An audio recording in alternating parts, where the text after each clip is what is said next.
service.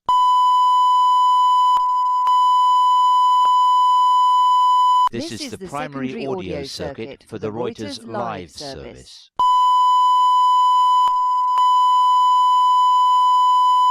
This is the primary audio circuit for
as anybody can attest to, the wind was extremely intense. And so there's a lot of debris on the ground. Another thing we noticed is that there's a lot of access that's been closed. I mean, as you can see right now, this gate to this parking lot is chained down, and that's something we've noticed just kind of going up and down Gulf Boulevard. A lot of things are just closed down. In fact, we tried to get down to Cedar Beach, but in order to do that, we have to leave this barrier island to get back onto the mainland part of Pinellas County. Well, while we were on the beach, a law enforcement official pulled us over and said, if you leave, we won't be able to let you back onto the onto Indian Rocks Beach. And in fact, he told us that goes for most of the barrier islands, which means that it's very important for you guys at home who are watching or listening by radio to know if you're trying to get to Indian Rocks Beach or Madeira Beach or most of these barrier islands, you may have some issues getting here because access has been cut off. But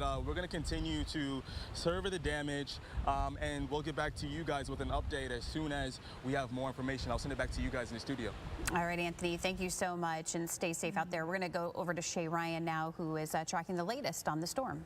Yeah, and you can see that that Idalia has weakened considerably now, down to 90-mile-per-hour maximum sustained winds, and still moving to the north-northeast at 20 miles per hour. So it is moving quite rapidly, which is excellent news, because the faster it moves, it limits the damage it can do as it's moving across that area. So again, we're continuing to watch more of an onshore flow, and it is the threat of storm surge and that flooding along our coast that will continue to be our concern here in our area today, as well as a continued threat of isolated brief tornadoes. We haven't seen any tornado warnings in some time, so that's good news, and we'll continue watching for it. But at this point in time, we are just seeing those rain bands, which I'll get to in a moment. But just wanted to show you the path real quick. Again, I know a lot of folks were a little concerned that this might hook back around, but now the models are starting to be pretty consistent and showing that although it may swerve a little bit out in the Atlantic, it is going to continue heading off to the east and then eventually the northeast. So again, we don't have to worry about it heading back in our direction. So again, we do have that tornado watch in effect from Pinellas, Hillsborough, and Polk County on north, and that is in effect until 3 o'clock this afternoon. Because these outer rain bands that are coming in from the lower portion of the storm now even still have some possibility of spin, and so again, we'll watch for that. Otherwise, the real threatening part of the storm is still well to the north of us. We do have an onshore flow, which, much like if you think about a lake effect snow, or when we sometimes have a Gulf enhanced rain showers after a frontal system will move through, we're seeing something similar here, where you get that west wind behind this system, and that is going to continue to drive rain showers into our area, not just today behind the system, but also there's a possibility of it over the next day or two. So again, we're watching here as we look a little bit closer. We're seeing some of those heavier bands of rain moving through parts of northern Pinellas County, around North Clearwater Beach and Honeymoon Island. We've got some very heavy rain across 41 there north of Lutz into Pasco County. And then to the south as well, right around Ruskin and on the southern side of the Skyway Bridge across I-4 as you're headed out toward Lakeland, and then into Kissimmee and Orlando. We've got some heavier pockets of rain. Again, most of these are not thunderstorms. It's just heavy pockets of rain. So I'm not seeing a ton of lightning so far in this vantage point, but we've certainly heard plenty of rumbles of thunder, and we've seen plenty of lightning as we move through the morning. And we do have heavier rain here south of Fort Meade at the moment, as well as more rain that's going to be heavy moving on shore to Sarasota's beaches. As far as the rest of the day goes, expect that we'll get breaks in the clouds, even some sunshine coming through from time to time, which may spark off a few more thunderstorms, but the coverage of rain is going to come down, so we'll get down to about 40–50%, so we will get some drier hours in the mix now that we're on the southern side of the system, and we're starting to see some drier air mix in. But because of that strong west to east flow, we will still get chances for rain throughout the rest of, more than likely the rest of the day. So we've got a southwest flow, so winds coming in right now from the southwest and moving to the northeast, with just a little bit of variation here as you move north of Tampa Bay. The wind speeds are sustained right now between 15 to 25 miles per hour. So much more reasonable than what we had been seeing at one point in time. And our gusts are still quite noticeable. We've got a 44-mile-per-hour gust here in Tampa just recently. Certainly not as bad as it is farther to the north. Gainesville right now with 47-mile-per-hour gusts, and Tallahassee reporting 84. So there's still significant wind across the state around that system, of course. And our current wind gusts across Tampa Bay are ranging anywhere from the 20-mile-per-hour range to the mid-40s. We'll continue to see conditions and the wind speeds come down. Most of the higher wind speeds are going to come along with those bands of rain that move through. So the forecast for the winds today look like they're going to come up and down a little bit here until about 3 o'clock or so, and then they'll steadily start to come down as we move through the remainder of the afternoon once we get through those outer rain bands. So we will also notice that the temps are going to vary as the rain showers move through. We don't really get into the 90s today, so it's not going to be one of our hot and steamy afternoons, but we will see some breaks, some sunshine coming through, and we'll warm up into the upper 80s to just about 90 degrees as the peak. But as the rain moves through, we'll cool down quickly again. Back to you guys. All right, thank you, Shay. So we've seen a lot of the major flooding, and right now we're starting to see all of the rescue efforts that are underway, especially along the coastal areas. Yeah, Jada Williams is in Tarpon Springs. She was following along with the National Guard. She was on one of those high water vehicles. Jada, you're no longer on that vehicle, but you did get a firsthand look at some of the rescue efforts that they were doing in what looked like a mobile home park. Yeah, that's right. Exactly where I'm standing right here is where that vehicle stopped. It's actually just a little bit down, doing a little more rescue that way. But earlier when they came through, this is what they responded to. Now, right here, there was a call for 2 of these mobile homes out here that had caught fire.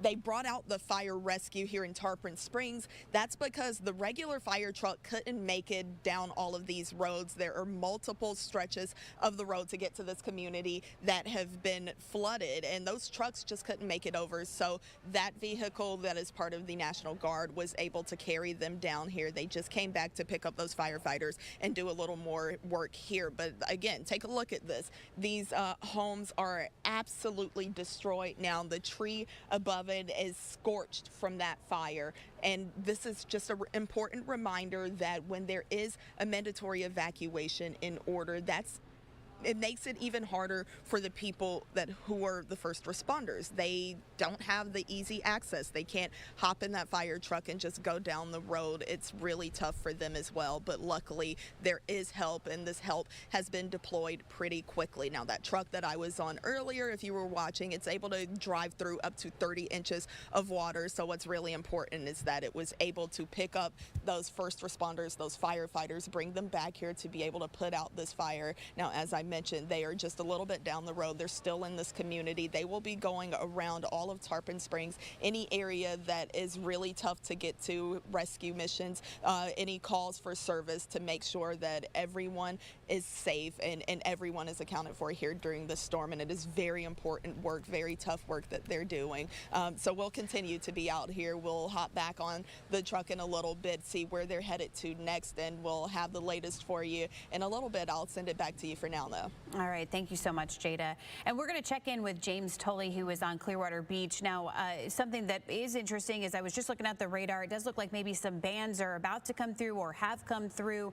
You're seeing some clouds out there, and I know that high tide was supposed to happen around 11:15. 11:15. 11:15. Are you seeing that as well? Yeah, Heather, that's right. We are approaching high tide. The good news is the water's receding on both the beach side and right here next to Clearwater Bay. Let's give you a look at what things, what we're seeing right now. If you've been watching our coverage, we've been with you about every hour. Last time we looked at this street, it was completely flooded, so you see it's improving quite a bit. I'd even call it passable at this point. The sun's peeking through right now. That can't hurt things. I'm also noticing wind direction probably helping matters too. You see the water still cresting over the seawall there, but it's pulling back quite a bit. And, you know, with high tide right around the corner here, that's certainly a good sign.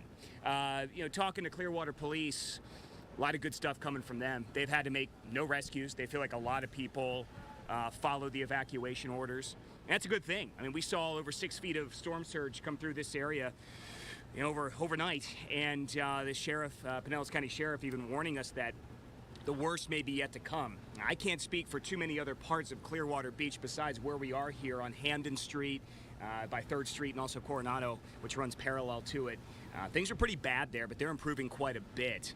And police also telling me that for the most part, this was one of the worst areas in Clearwater. So it's certainly good to know. But still, folks, beach access is restricted until further notice, so don't try and go to the beach. And you just kind of have to sit tight. The sheriff's saying, for the most part, he thinks it's going to be 3 or 4 hours after high tide, so that's set for 11 o'clock, 11:15 in that area. So it's going to be some time here until most of these streets are passable. But for now, I got some good news to tell you, Heather. I mean, this is a big improvement, and at a time when we really wanted to see it. I'll send it back to you.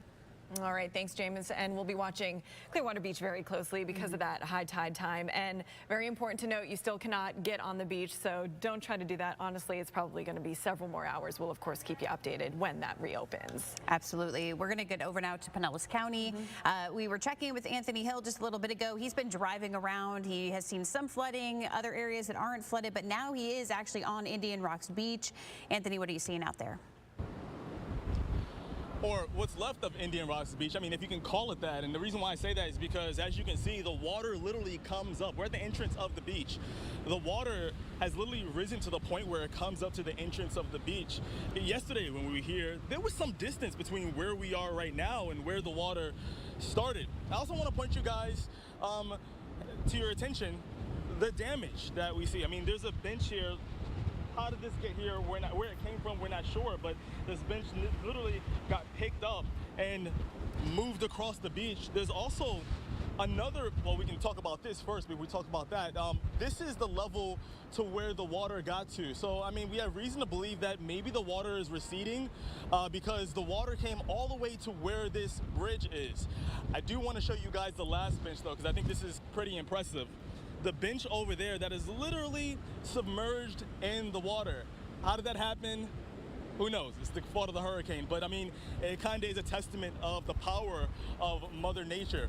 We're going to continue to look around again, as I said before, survey the damage. And when we have more information, we'll jump right back on the air and report about it. I'll send it back to you guys.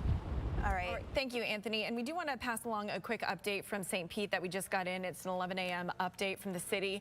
The Howard Franklin and Skyway bridges are still closed. However, the Gandy is open, but the beaches are closed. Snell Isle Bridge and 40th Ave Bridge are also closed. And as of right now, they've seen 4 to 5 feet of storm surge around St. Pete. And we also have an update from Citrus County. School will be closed tomorrow, Thursday, August 31st. We want to make sure that we relay that message. We also have a picture here of the Rivergate Tower. You can see, again, that band of rain and storms coming through. I was just looking at the radar. Shay had pulled it up, and it does look like we are about to see some storms roll through. Again, it is just a band, and this is something we've been seeing basically throughout the morning as this storm has made its way out. And I mean, Rivergate Tower Cam, Tampa does not look too friendly right now. So again, this is just another reason why, if you can, and you really should be able to at this point because everything is closed, just stay inside, because even if you go out wandering, you're going to get hit with some rain at some point. And we do want to bring in meteorologist Shay Ryan in a moment because, you know, the storm may have moved past us, but we're still getting those outer bands. We're still getting a little bit of rain in some places. We've seen it in some of our reporters' live shots. And of course, we're still watching the next tide for that water to unfortunately probably surge in. Yeah, and Shay, I mean, the interesting thing is to see, you know, James, who his high tide was supposed to happen right now, and he's seeing the water recede, but then, you know, we saw Katie LaGrone up in Hernando Beach, and that water is not receding at all. In fact, they're seeing quite the opposite. Yeah, and, you know, there's going to be a lot of variation up and down the coastline. We've got about 2 to 3 hours between tides when you move up and down the coast and you go around the bay. So there's a lot of variation. And of course, there's also a lot of variation in how that water is going to move around different depths. And so again, we've got that stronger west flow. The center of the system is well to the north and inland. So we're no longer getting the push of the storm. We're really looking at high tide in addition to a strong west wind pushing that water against our coastline. So again, it will be enhanced as we're coming up to those high tides, which are going to occur over the next couple of hours. We have some that are as late as about 2 o'clock in the afternoon.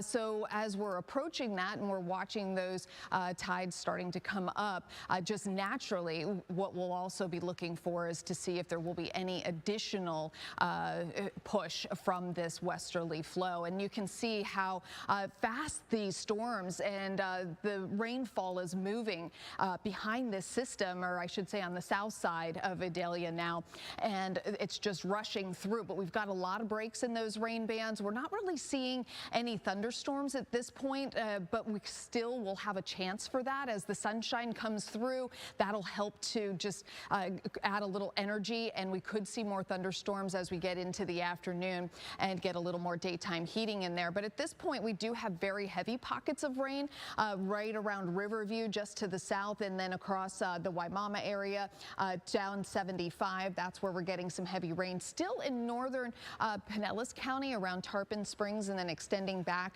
toward the northern section of Clearwater Beach. The rest of Clearwater Beach is looking pretty dry, and then you head down the coast and you see a little more just light to moderate rain. So again, we've got a lot of variation in dry spots to really heavy rain across the area, and we'll continue to see this throughout the rest of the day, with that onshore flow allowing more of that Gulf moisture to just move inland and give us those hit or miss batches of rain all throughout the day. So the varying amounts of coverage are going to be anywhere around 40 to 50% all the way through the day, and even into tonight we'll still have chances for rain, with the winds being fairly strong. The gusts are going to really taper off later this afternoon. I'd say anytime after about 3-4 o'clock we'll start to notice that the winds are dying down and we're not getting those gusts into the 30 and 40 mile per hour range, but it still may be a little breezy out there, and we may have some breezes tomorrow as well. Right now the sustained winds have come down to about 15 to 25 miles per hour. So again, it's still an onshore flow, which is helping to push that water from the Gulf of Mexico against our coastline, not nearly to the extreme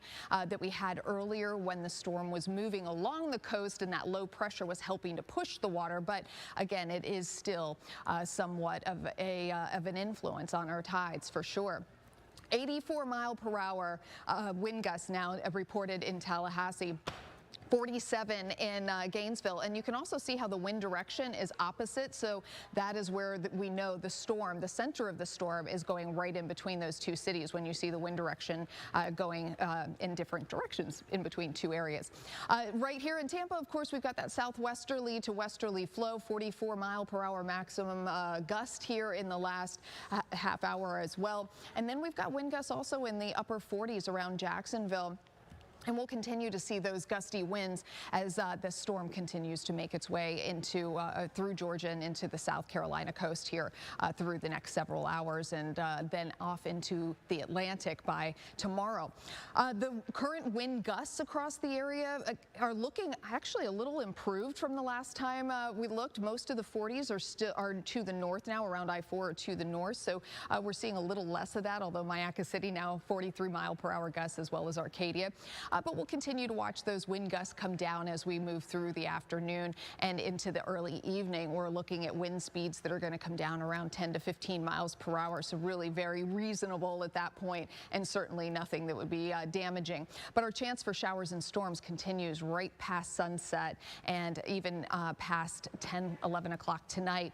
We will see more sunshine and lower coverage of rain over the next several days, so we will have some improving weather there. But again, we are looking much better now, and we'll continue to at least see some improving weather here over the next several hours. But we're watching for those high tides, of course. That's the last of our concerns. Lauren? All right, thank you, Shay. We want to move back now to Pinellas County, and again, we're closely watching that storm surge and that second tide. ABC Action News reporter Keely McCormick is in Tarpon Springs. She has been there all morning long. And Keely, you are seeing some of the water recede, although there is still a concern for flooding, and a lot of folks that own businesses down there have not yet been able to get to their businesses because of that flooding. Heather, that's right, and the street is still very much flooded, but it's a big difference from even just an hour ago that we're seeing right now. You can differentiate the sidewalk between the roadway now, which is a big difference. We've been here since about 1:30 this morning. When we first showed up, it looked dry for the most part, and then throughout the day we really saw a lot of flooding, and it's good to kind of see that pushing back now. But people are showing up, still trying to see their businesses and see the damage that's inside. Some tell me they expected bad flooding. Others were pretty surprised to see how bad it got earlier today. But many of the stores in the Sponge Dock area will have some water damage. The water got higher than many sandbags. And I did peek into one of the restaurants today and did see a lot of water that had spilled into that front room there.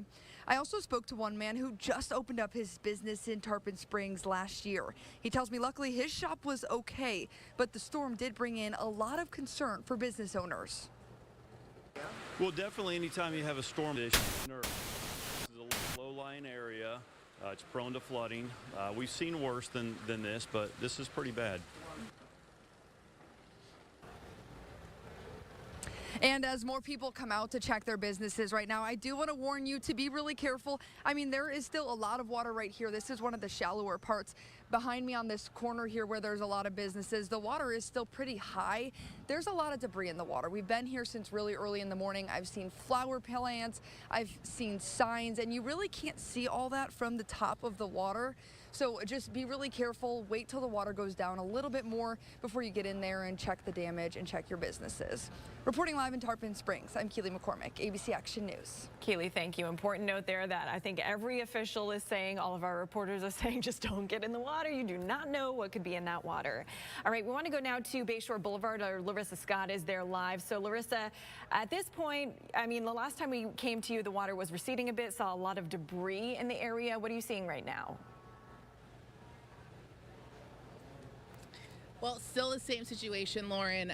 The water has receded since we last talked to you. Check out this debris here. We could not stand here about 2 hours ago. This was all covered with water. You see all this debris coming in from the bay. The bay brought all this water in. But, I mean, yeah, it's receded some, but I mean, Bayshore Boulevard is still very flooded. You know, we've been telling you that we've talked to people who've lived here for 40 years, and they have not seen it this bad in the entire time that they have been here. We still have police officers patrolling this area, keeping people out of the water. We have seen some people walking through the water, and it was waist deep for them. You know, obviously would not recommend that for people to do. But you know, the big question now, high tide, how high will this water go? Will it start to go back up again? You know, that's what everyone here is watching. Business owners and homeowners, you know, we've had them come out and put more sandbags out to protect their homes in case, you know, the water gets higher again. And the bay still, it looks pretty angry out there. We're still getting some of those waves coming in over the seawall onto Bayshore Boulevard. And, you know, it is, you know, in many parts just completely underwater and impassable, not safe for people to drive through. So, you know, we'll of course continue to monitor the situation here. Good news is that the water is receding some, you know, but just not very quickly yet. So we'll continue to keep you updated with what's happening out here. I'm live in Bayshore. Back to you. Thank you, Larissa. Definitely not at the point where you want to drive on Bayshore. And now we want to take a live look from the Hyatt Regency Clearwater camera. You see Clearwater is it's angry. Clearwater Beach is angry right now. You see, I mean, a lot of the white caps, high surf, really dark clouds. I think we were looking at a band maybe coming through that area. So, I mean, this is picture evidence of that. Yeah, and look how far the water comes up. I mean, usually Clearwater Beach is one of the beaches that has a lot of sand in the area for folks to sit. That beautiful sand, yeah, and it is just being taken over by the water right now. So we are still seeing, you know, that water again, not necessarily flooding because we're checking in with James Tully right now, who is on Clearwater Beach and has been there all morning, and he has been reassuring us that it looks like it is going out, but we are still seeing some issues, you know, in terms of the high water. And we didn't see a lot of people on the beach. I don't think we saw anyone, which was good. All right, James, what are you seeing from your vantage point? Yeah, good morning, Heather and Lauren. I just want to take a look at that camera myself. Yeah, see, the water's certainly much higher than we're used to seeing, but the key word is it's improving. And so as that improves, all the surge that we've seen, the 6+ feet of it that at one point early this morning we saw, it's all improving. And as we are now past high tide, that's all just the best news we can possibly report right now. Below me, next to Clearwater Bay here, is Hamden Street. First time we've seen somebody out here even venture out. They can actually walk across the street. This, of course, was all flooded out. The water in Clearwater Bay here is a very strange green color. It just got churned up so much overnight. It just don't see that too often either, like aquamarine almost, very unusual. Also keep an eye on those rain bands you guys had mentioned were heading our way. And the sky's got pretty dark, a little ominous earlier, but we still haven't seen much rain here in the last couple of hours. So, echoing what Clearwater Police said, that is that they told us, our crew here that I'm with, you guys can get out, but you're not going to be able to get back in. That's better than what they were saying, 6, 7, 8 hours ago. So a lot of roads are becoming more and more passable, but still beach access restricted today until further notice. And it's going to be a good 3 or 4 hours from now when we see the water fully recede and these streets get back to normal and you can really truly safely drive your way through Clearwater. So that is really the latest from here, guys. But yeah, taking a look at the camera there from our Hyatt Clearwater camera at the beach. Yeah, it's rough surf out there for sure. And what we saw early this morning, late last night into early this morning, even now, just not something that has been seen here very often at all. Certainly not in the last couple of decades for sure. So very unusual morning, but things beginning to slowly return to normal, and that is a very nice thing to see. I'll send it back to you.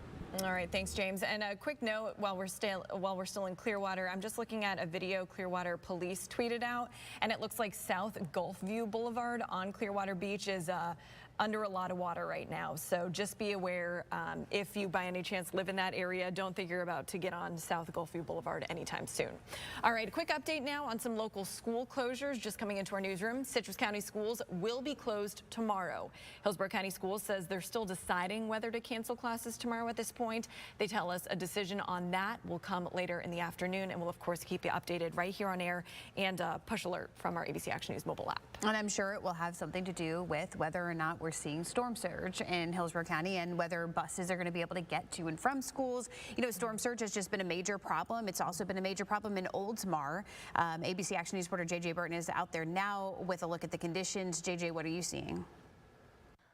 Hey, I'm JJ Burton here in Oldsmar. We are at Jack Willie's restaurant here on St. Petersburg Drive, which the road here is closed because of the water. Is up here. You're Austin Smith with the restaurant here. This is the northern end of the bay here. Yes. But it's looking like the beginning of the bay. Yeah, it does look like the beginning. This morning, about 5:30, was it's about probably 2 feet deep out in the parking lot. When you got here this morning, sort of walk us through what it looked like. Well, it looked like a lake. It looked like this was out there to the center of the parking lot. The dumpster was just floating. We anticipated it, so yesterday we brought everything in high and dry up so nothing would get damaged, with minimal damage inside. And how long have you worked here? Have you seen it this high before? I've been here about a year, but it's a couple years ago it was pretty high. Not as bad as this, but with the super tide, it's been a lot worse this time. And you've worked here for about a year, but you've been here probably longer. In Ellis County about 8 years. Yeah. Seeing how high this is, are you surprised by this, or you're like, okay, we're anticipating? No, it's Florida. Yeah, we anticipate it. It's Florida. It's the weather.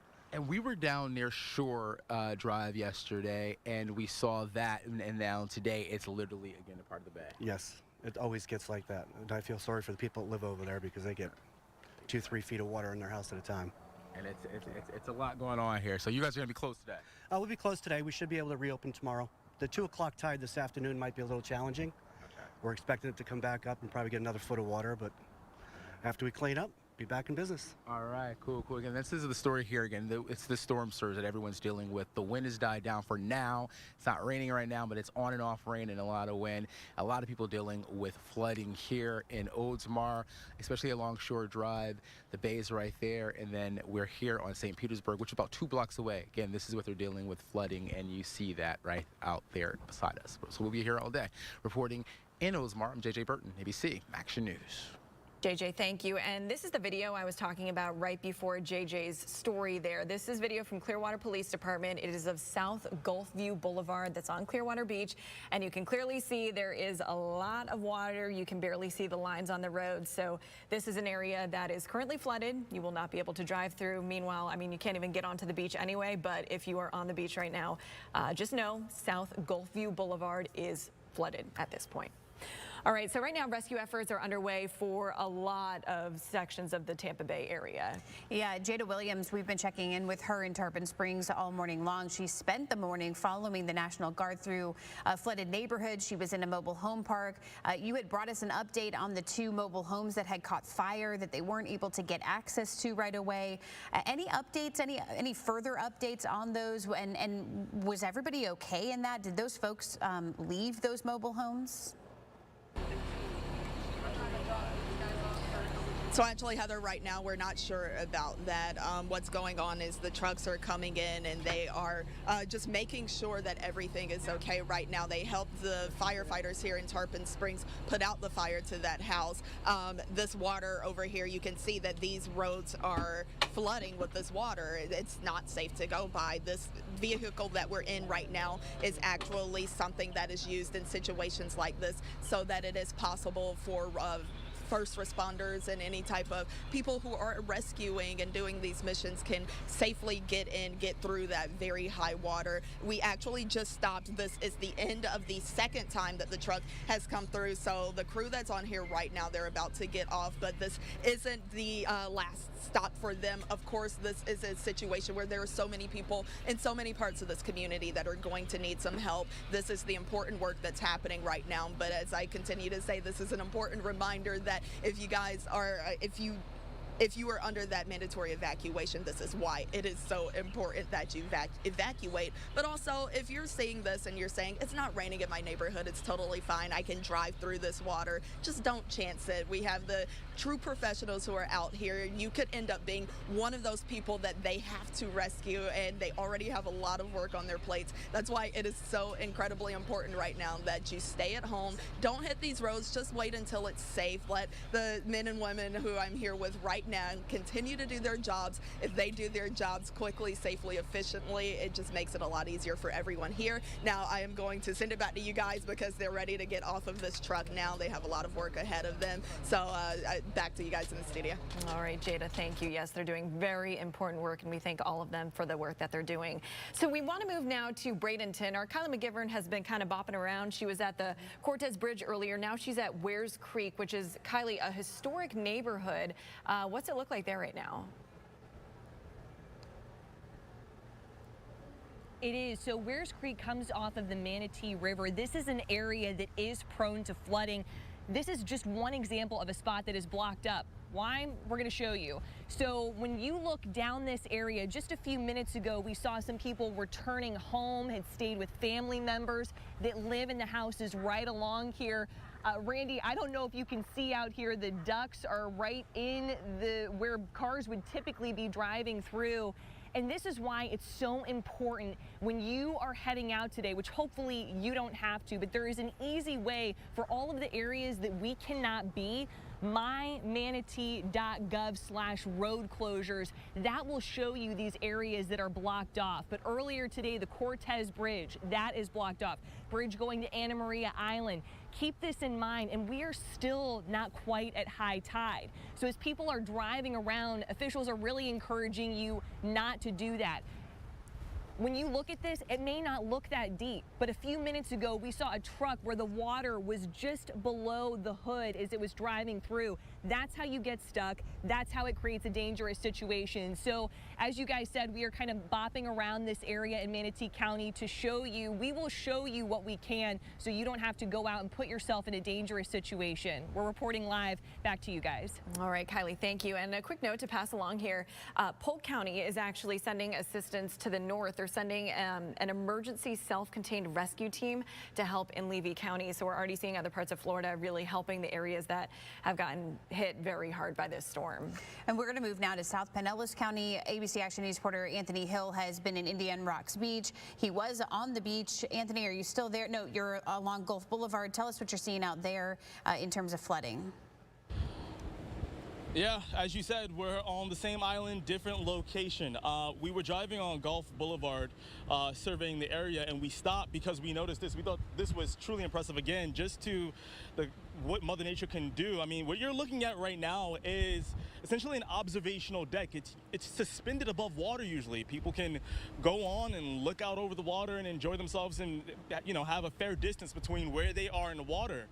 That would not be the situation right now. As you can see, it is completely covered with water. And this observational dock, or deck rather, is connected to a wall that's meant to keep the water from spilling over. Well, the water is spilling over. You can see it right now. And this is ground level right here, where the street is right in back of us. Also wanted to bring to your attention again, earlier, about 45 minutes or so ago, we were trying to get down to Madeira Beach, and because we're on a barrier island, we have to take a bridge to get back onto the mainland part of Pinellas County. So we're on the bridge, and a police officer essentially, stops us to tell us, hey, listen, if you leave Indian Rocks Beach, this island, we won't be able to let you get back on. And in fact, he said that's the case for most, if not all, of the barrier islands, including Madeira Beach. So if you were planning on coming to any of the barrier islands, I'm imagining St. Pete Beach again, Madeira Beach, here Indian Rocks Beach, just keep in mind that you may have some issues getting on due to lack of access. Again, we're gonna stay here. We're gonna keep surveying the situation. And as soon as we have more developments, we're gonna get back on air live. But I'm gonna send it back to you guys in the studio. All right, thank you, Anthony. We do want to show you now some images that are coming into our newsroom from whether they're viewers or our team out in the elements right now. All right, so this is in Hernando Beach. These photos from Hernando County Fire Rescue. You see a home on fire and some major flooding in that area. And we have some pictures here from our reporter, Katie LeGrone. And some more flooding, of course. That's been the story out there, and rescues happening in Hernando Beach. That's what she's been working. She's basically been working with the National Guard, as well as the Hernando County Fire Rescue, assisting in these rescues. She was speaking with the Hernando County Fire Rescue captain, who was saying in his 20+ years of working with that fire rescue, he hasn't seen anything like this. And at some point, they had to actually pull their equipment back because they couldn't get to certain areas. So she'll be with them through the duration, working to get to these rescues and really working to see what people are dealing with at their homes right now. But we do want to now move to Bayshore Boulevard. That's where we've seen a lot of flooding since very, very early this morning. Our Larissa Scott has been out there live all morning. Larissa, what are you seeing right now? Well, we've got something new to show you. We have several people out on Bayshore in the water. You can see it's deeper in different parts. When you get over to where the sidewalk is, maybe it's about knee-high. Other parts waist deep.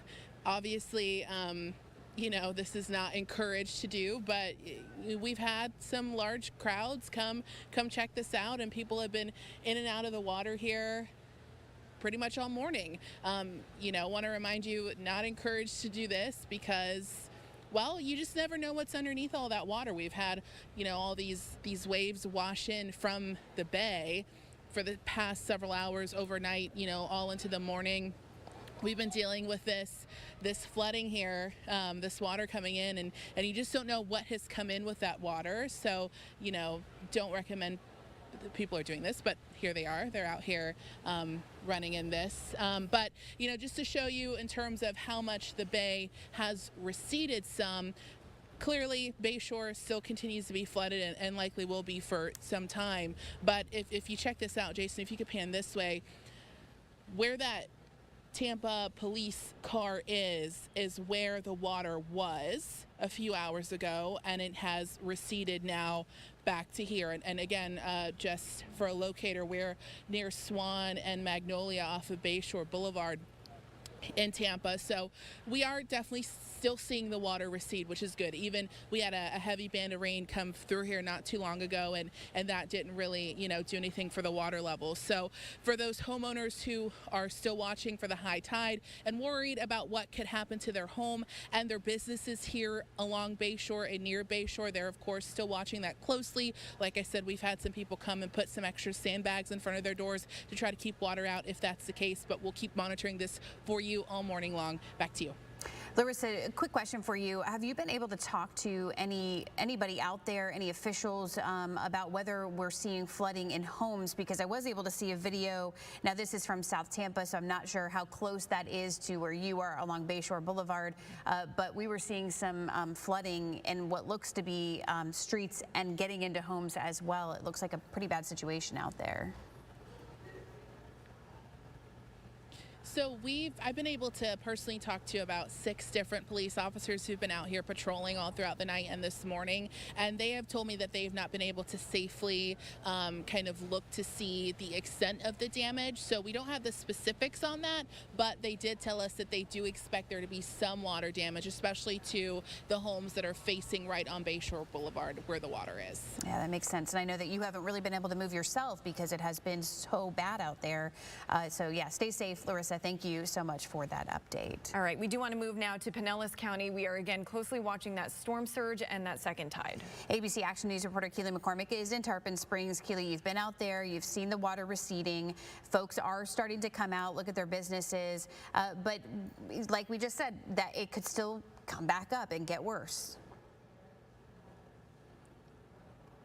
Heather, that's right. But right now, things are looking really good, a lot better than a few hours ago. You can stand on the sidewalk without my feet being soaked in water right now. Let me show you where the water was just a few hours ago. It came up to about right here on our tires here, and that went all across from this sidewalk, across the roadway, covered that sidewalk, and you couldn't even see the seawall a few hours ago. So I think that's a really good sign that we can see that now. These boats here, they're starting to come down a little further into the water.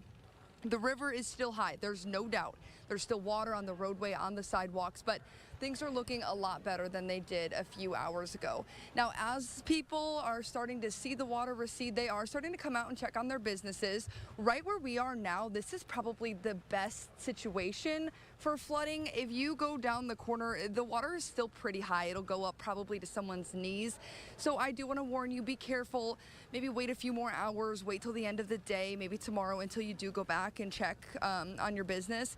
A few hours ago, we did see some people pulling their shorts up, wading through the water. We saw a few people on their canoes going through it. You know, it was really a river here before, so canoeing through the water, but there's a lot of debris in there. You never know what you could run into, so definitely just play it safe. Stay out of the water for now. All right. Seems like we're having a little bit of an issue with the Tarpon Springs service, but we do want to show you this drone video. This is from ABC News, and this is an aerial video of Treasure Island today. You can just, I mean, that is incredible flooding, incredible and not in a good way. You see those people biking through, so you can see really how high the water is there. It looks like, I believe this was a reporter was standing right there. That wasn't, you know, a resident. But you see all of the flooding in that street. And again, this is Treasure Island. This is new video. Thankfully, not seeing any cars on the road here, people trying to get through, because obviously you will not be able to drive in that, and nor should you try. But now we want to send it on over to meteorologist Shay Ryan, because Shay, some areas are still experiencing those outer bands. We need to talk about that second high tide. So take it away. Yeah, I wanted to show you. So we've already been through the first high tide, which of course occurred overnight, and that was as the storm was approaching and moving past us here in the Gulf. And now that the storm is well off to our north and inland, we're waiting for that second high tide, and it does vary from one spot to another. So around Sarasota, it comes at 12:15, but around St. Pete, it's not until just before 2 o'clock. Ballast Point around 2:12, and then Bayport 2:12 as well, and around Crystal River at 2:47. So you can see that there is a lot of variation depending on where you're at along the coastline. And of course, there's lots of little spots in between across the area. Of course, we were talking about Old Tomorrow is around 3:24 to 3:25 in the afternoon. So we do have plenty of time here before we're reaching high tide. So in a lot of cases, the tides are rising right now. We've got that west wind and that flow coming in. But overall, it sounds like from our reporters that we are seeing improvement across the area, or at least much of the area.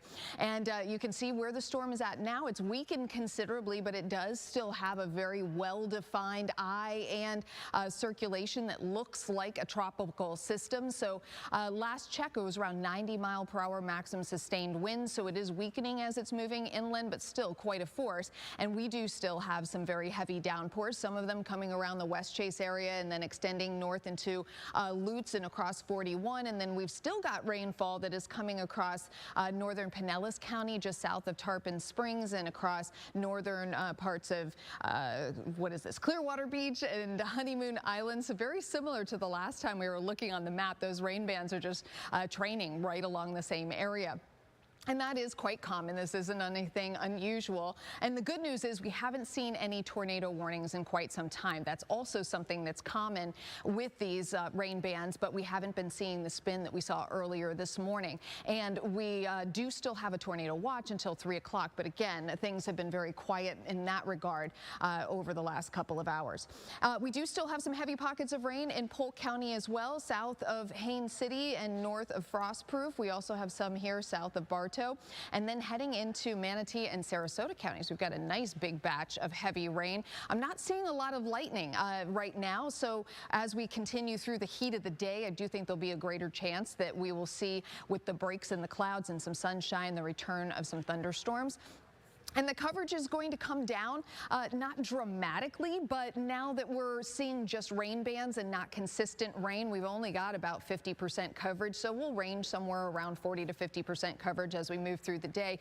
What we're seeing is behind this system, we're getting almost like a lake effect, but of course it's the Gulf of Mexico. So we're getting like a Gulf of Mexico enhanced rainfall, and we'll continue to see that as long as we've got these strong west winds on the southern side of the system. So we're continuing to pick up that Gulf moisture and just bring it around. So 90-mile-per-hour maximum sustained winds. It is moving north-northeast at 20 miles per hour, racing off to the north-northeast. And so that is great news. The faster the storm moves, the faster it moves out of the way, and the less damage it can cause in its path. And it is still a Cat 1 hurricane working its way out into the Savannah, Georgia area, eventually working out close to Myrtle Beach and then off into the Atlantic, where it will work its way off to the southeast and then curve back to the north. So again, it is taking quite an interesting curved path, but the bottom line is by Thursday it'll be back out over open water. Now, as far as the winds go in our area, 15 to 25 mile per hour sustained winds. This is similar to the last time we checked in. I'm not seeing any big changes there. And the same goes with the wind gusts. Not a big change from the last time we looked, which was probably about maybe 20 minutes ago. So we'll continue to see some improvement, but it looks like it's going to be gradual. We're actually seeing higher wind gusts along the coast right now, more than likely because of those rain bands that are moving on shore in that area right now. And that's why we're getting those stronger gusts around Bradenton and Sarasota. So there will be some variation in the wind speeds and the gusts from time to time as those rain bands move through. But overall, we will see improvement as we get into the afternoon, and certainly into the early evening. You can see the sustained winds will be coming down to about 10 miles per hour. So overall, we'll see the temps vary somewhere in the low to mid 80s throughout the rest of the day and into tonight as the rain showers move in and out. We get a little sunshine that'll help to heat us up, but we're not going to get into one of those really hot and steamy days ahead. And we will have decent chances for rain even over the next couple of days. So we're making some progress with that big deficit in the severe drought that we've been in along the coast. This is definitely helping us out there. We just didn't need the flooding to go along with it. And of course, that's what we're going to continue watching. That is the biggest threat that we continue to have for damage along our coastline here over the next several hours. Heather. All right, Shay, we'll check back in with you in just a little bit. Thank you. And we have Jackie Calloway joining our coverage this morning. She's going to be over at the University of Tampa. Jackie, I know that's along the Hillsborough River. Are you seeing any flooding from that? Because obviously a little closer to Bayshore, that is where we're seeing a lot of the flooding in Larissa's live shots. Are you seeing that along the Hillsborough River? Hey, good morning, everyone. Well, for those of you who are familiar with the UT campus or you've spent any time on the boardwalk, this is just a site that I've never actually seen. There's no difference between where the UT campus begins and where Riverwalk starts. Hillsborough River has overrun its banks by probably 50 feet, if not more at this point. You can see the benches out there that are, for the most part, underwater. The water comes all the way up to the bench. There's trash cans that are submerged. The seawall that you can normally see that differentiates from where the campus ends and the water begins, that's completely gone. And if you look across the way, I know it's a distance away, you'll see Riverwalk. You can see some people walking along Riverwalk. Look how close the water is to the sidewalk of Riverwalk, and as you've been hearing from us for hours now, this isn't high tide yet.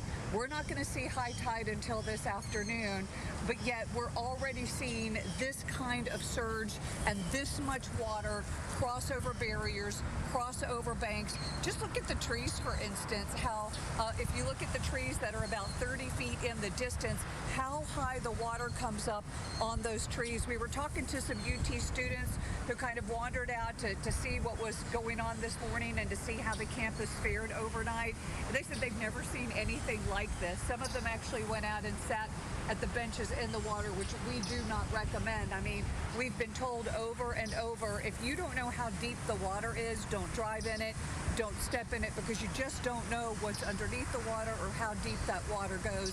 Of course, we're going to be keeping an eye on things. The only damage we've really seen out here is as we were driving down Ashley, we were driving by the Tampa Museum and by the Strauss Center, a lot of downed branches, a lot of downed limbs, but for the most part, as far as damage goes, nothing really too concerning, nothing really too serious.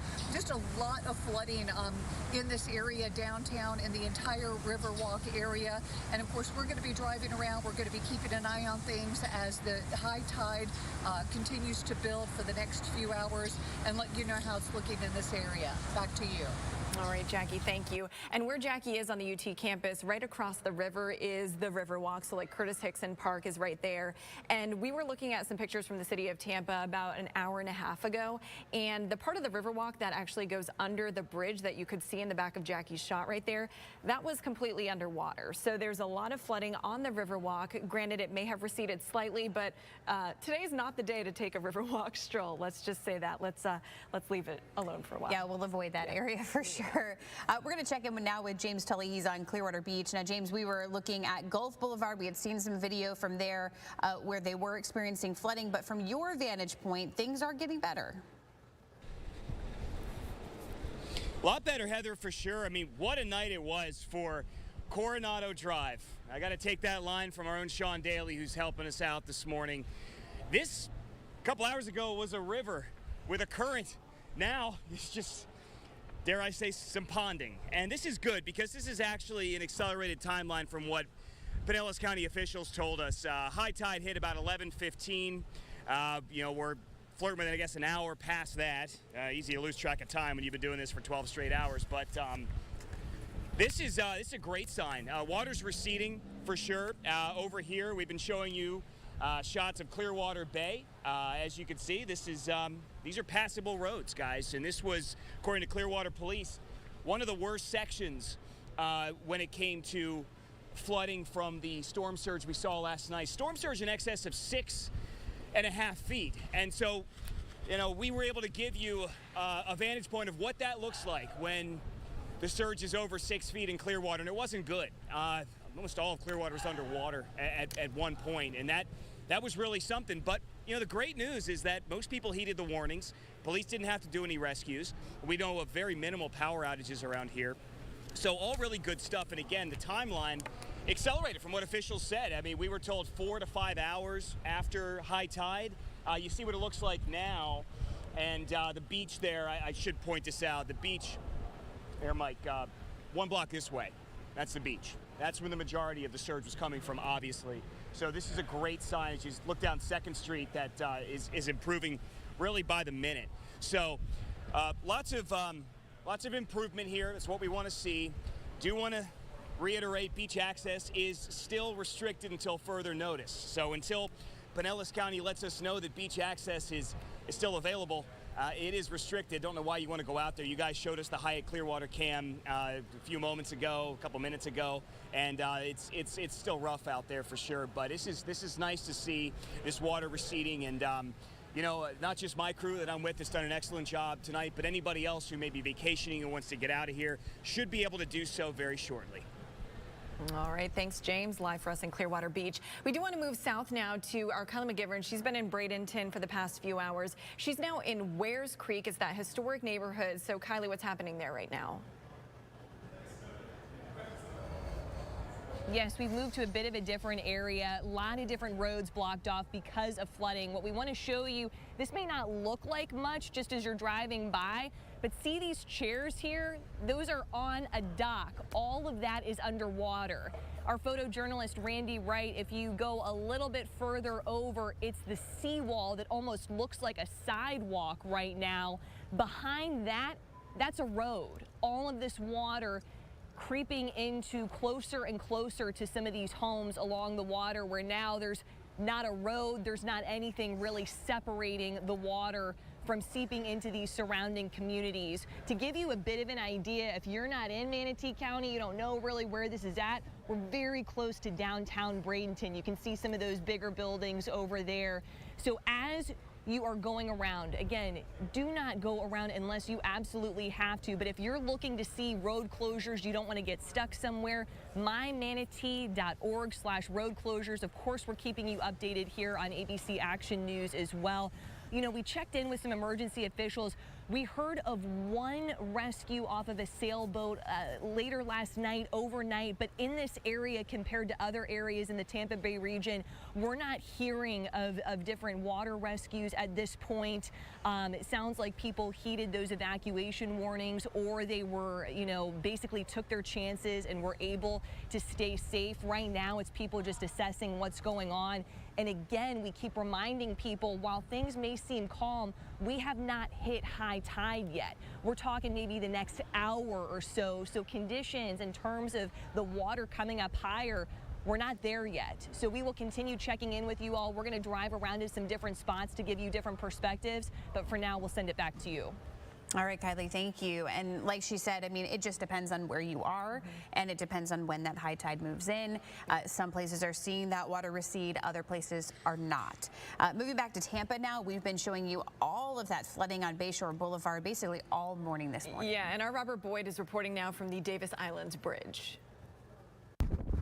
Well, this is Robert Boyd in downtown Tampa. Right now, I'm standing on the bridge that connects Bayshore Boulevard onto Davis Island. As you can see behind me, not many cars whatsoever. That's because this bridge has been closed down to most drivers. They don't want anybody going onto Davis Island unless it's an absolute necessity. And of course, what is a necessity? Medical care. So as you can see, what is open is the ramp to Tampa General Hospital. So if you need to get to the hospital, that is still open. Otherwise, as of this afternoon, Wednesday afternoon, don't try to come to Davis Island. It is being closed, obviously taking every safety precaution necessary following this storm. This is Robert Boyd in Tampa. No, where Robert is, I just got a viewer picture of Davis Islands, and yes, there is a lot of water there, so I'm sure there is. It is, you know, portioned off for a reason. And that's really been the story. We've just been seeing the bay. You know, the bay water was basically just being pushed north, and so you're seeing it on all sides of the bay, which would include Davis Islands as well. And we want to go now to Port Richey. Mary O'Connell is down there. Mary, just tell us the conditions that you're seeing. You had spoke with some officials out there. You are seeing flooding. Is it receding at all in that area? Well, it has receded a little bit, probably over the last hour or so that we've been here, 2 hours. But what the concern is about 12:30 is when high tide is for here, so they expect that water to come back. I can tell you we're in Port Richey off Bay Boulevard. There's a neighborhood here behind me, and it is just inundated with water. It goes about a mile, 1.3 miles back to Harbor Point. I'll step out of the way so you can kind of see there are different utility trucks that are going on back there. It's not as if everywhere you are in the back neighborhoods there are just, you know, waist deep in water. It's more ankle deep on the roads, but there are spots that are 3 to 4 feet deep. So there are people who are in their homes, you know, they're out in their driveways kind of cleaning up, you could see where the water line was at one point, and it all kind of runs into different channels that are now overflowing as well. So we actually took about a half hour to be on a Hummer with the Port Richey police, who took us back to kind of see what they are dealing with. It is a lot of water for these folks. We spoke to the Port Richey police chief also this morning, who said that they are just, waiting for calls for anyone that needs help getting out of the area. Obviously, some of these cars are a little bit taller. We've also seen some smaller cars trying to drive through this water, which is absolutely not recommended. They're actually blocking this road. There's a barricade now way down the way, so people shouldn't be able to drive here unless you live here. They're actually asking people to just walk, and that's also, something that we're not recommending either. We're told that a lot of people chose to ride out and not leave, this storm. So there were airboats that were out here. We've seen just people with their own UTVs that are out asking, hey, does anyone else need to be rescued? Is anyone stranded? Because this is a lot of water, and it's going to take a long time, for it all to recede. We saw some photos from one gentleman who is on a UTV who is building a home back here. He showed us some photos of water over a bus bench. So that's just how tall and high that water got. It's receded quite a bit. Earlier it was just down this road, so there was water where we're standing, but we do expect with that high tide for the water to come back. We're going to be monitoring this. We're actually going to go send some video back so you can see what the neighborhood looks like back there, and then we'll be back with an update. Mary, just a quick question for you. If you can ask even maybe your photog, because they were able to zoom in, what were they carrying across the water there? What was that? Let me step out of the way again. If my photographer can zoom in, maybe he might be able to see what they were carrying. Richard, you tell me if you see anything. We see there's a car blocking his view right now, but there are people that are walking. You can see some UTVs in the distance, more people walking. They're probably in about ankle deep or a little bit higher water right there. Gosh, there are some spots back there though that is, at one point earlier today, they said it was probably, above your knee. That's how deep it was. And you could just see, and a lot of these, not all of these homes are on stilts either, so you could see the water line on homes. We actually spoke to an officer. He doesn't live in this neighborhood in particular, but he's with Port Richey Police. He said he had 3 feet of water in his home. He still had to come into work, obviously, because he's got a job to do, but he fears that he lost everything, unfortunately. And we know there was another officer that we were out with this morning. He said the same thing. He said that they likely lost everything, but they're still out here trying to help people and help protect their community. That's what everybody's here for right now. So we saw some more utility vehicles go back there. Not sure what they were carrying, but hopefully you got a little bit of a view back there. Mary, thank you. And we have to give a big shout out to those emergency responders to hear that they themselves lost everything, could have lost everything, and they're still helping the people who are flooded in their homes right now. It's really to be commended. Absolutely. We do want to move now to Pinellas County to Reddington Beach. That's where Anthony Hill is. Yeah, and Anthony, you just got to that area. You've really been driving around all over the place. What are you seeing out there? We have been. I mean, pretty much all up and down this barrier island. I'm pretty sure you guys can see in back of me, again, what we've been reporting pretty much all this morning. Standing water to this magnitude. And I mean, this is what we've been seeing in the different towns we've been in. Standing water going as far back as you can see. Even Town Hall apparently is on the other side. I also want to tell you this, about 5 minutes ago, we saw a pretty big vehicle, kind of military-like. We believe that they were like a rescue crew. We're not sure, but what else would they be, right? Driving through this body of water. So, I mean, we believe that they were either assisting or helping someone. Another thing we want to mention is how driving up and down the boulevard, everything is closed. Everything is closed, including gas stations, stores. Windows are boarded up. I mean, a lot of these towns on this barrier island are essentially ghost towns. Nobody here. Now, you do see people here and there walking, observing. I don't know if we can see, there's a lady right across the street right there. I mean, she was kind of cleaning up some debris earlier. And so you see that people coming out, surveying what damage they may or may not have.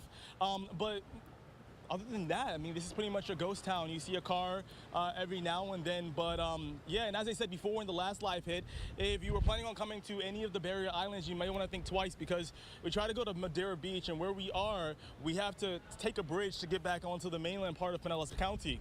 When we're trying to do that, a police officer told us, if we let you off, we're not going to let you back on. So they're not letting access back onto many of the barrier islands. This is Madeira Beach. This is where we are right now, Indian Rocks Beach, potentially St. Pete Beach. So just keep that in mind if you're home watching us, or however you're hearing us, that you may have issues getting onto the barrier islands. Again, we're going to continue to travel around and drive up and down the boulevard and survey the damage, and we'll be back on air live with the latest. I'll send it back to you guys. Anthony, thank you. And of course, you know, rescue vehicles are doing that, or I should say officials are doing that, because rescue vehicles are coming out to the beach. They're searching for people who need help. But then on top of all that, they have to make sure that it is safe for people to return back to their residence. So that, you know, that could be down power lines. Again, that could be flooded streets. That could be an array of things. So they have to make sure it is safe before they can give the green light and say, all right, you can come back. So if you evacuated it, I mean, don't think you're going to get back like right now. You know, we'll give you the all clear when we hear about the bridges and the access being available again.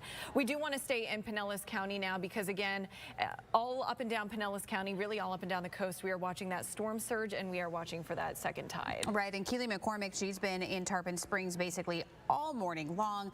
You know, she's seen the flooding. It was, I want to say, even maybe waist deep, probably not waist deep, but it was pretty close to waist deep at one point in the middle of the night. It has certainly receded from that, but you're still waiting to see if that high tide is going to have any impact on the water. Heather, that's right, and it was waist deep in certain parts of this street in the earlier morning hours, and this whole section was flooded. Now it's starting to dry up. We're still seeing some water here in the street and on the other side of the sidewalk, but an important note here is you can see that seawall again. That was an issue this morning. The river, the sidewalk, the roadway, it was all just covered in water just a few hours ago when we couldn't even see that seawall. Now the sun's starting to come up. People are actually out on walks. We've seen some people riding their bikes on the dry portion of the sidewalk. But like you mentioned, Heather, I say all this with high tide in mind. We do know that's coming. And another thing that you want to keep in mind is if you are in Tarpon Springs, not all areas are perfect in time to go for a bike ride and a walk. Right where I'm standing right now, yes, it's great. But just down the road here, I mean, that's still knee-deep water.